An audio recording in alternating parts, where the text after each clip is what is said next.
রাজবাড়ীর আদালতে ঘুরতে ঘুরতে প্রতিবন্ধী মোবারকের জীবন শেষ। এখন সে তারিখও জানতে পারছে না, মোহরি কোর্টে আসেনি। রাজবাড়ীর সমসপুর মৌজায় ৬টি দাগে তিনি সম্পত্তি পাবেন। মামা শাহাজুদ্দিন এবং নেহাজুদ্দিন তাকে ঠকিয়েছে। আদালতে কিভাবে সে ভুক্তভোগী হচ্ছে আজ ৮ বছর দেখুন। প্রথম দিন নিচে নেওয়ার পরে কে নিছে?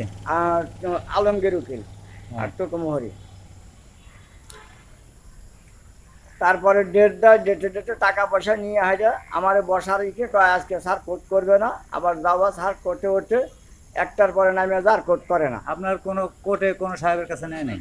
সাহেবের কাছে নিচ্ছে, নেওয়ার পরে সাহেবের তো কোর্ট করে ১টার পরে নামিয়ে যায়, আর না হলে পরে উকিল মোহরি আজকে চলে যান, কোর্ট হবে না, স্যার অন্য কাজে ব্যস্ত আছে। ইউনিয়ন পরিষদের চেয়ারম্যানে জানাইছেন? ইউনিয়ন চেয়ারম্যানের লোকমানের কাছে বিচার দিয়েছে, তারপর দেলোয়ারের কাছে বিচার দিয়েছে, 2 চেয়ারম্যানের কাছে বিচার দিয়েছে, 1 চেয়ারম্যানের কাছে বিচার পাইনি। এখন আপনি কি চান? আমি আমার ন্যায় যদি সম্পত্তি আমি পাই তাহলে আমার সেটা বুঝিয়ে দেখ, আর যদি না পাই তাহলে সেই ডকুমেন্ট আমার দেখায় দেখ, আমি চলে যাবো। ১২ সেপ্টেম্বর ২৪ উকিল মোহরি কাউকেই তিনি পাননি। কতটুকু জমি? রাজবাড়ীর আদালতে ঘুরতে ঘুরতে প্রতিবন্ধী মোবারকের জীবন শেষ। এখন সে তারিখও জানতে পারছে না, মোহরি কোর্টে আসেনি। আদালতে ভোগান্তি দেখুন। কিভাবে, কার কাছে, কোন আদালত? আলমগীর উকিল টুকু মোহরি। হ্যাঁ, তার হাঁটার দৃশ্য প্রতিবন্ধী হয়েও শুধু আসার যাওয়া। উকিল মোহরার ধরিয়ে দিয়েছে একটি লিগ্যাল এইডের কাগজ।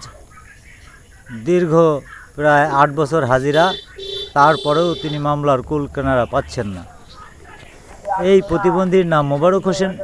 তিনি তার মামা শাহাজুদ্দিন এবং নেহাজুদ্দিনের ওয়ারিশ সনদ আর রেকর্ড নিয়ে ঘুরছেন।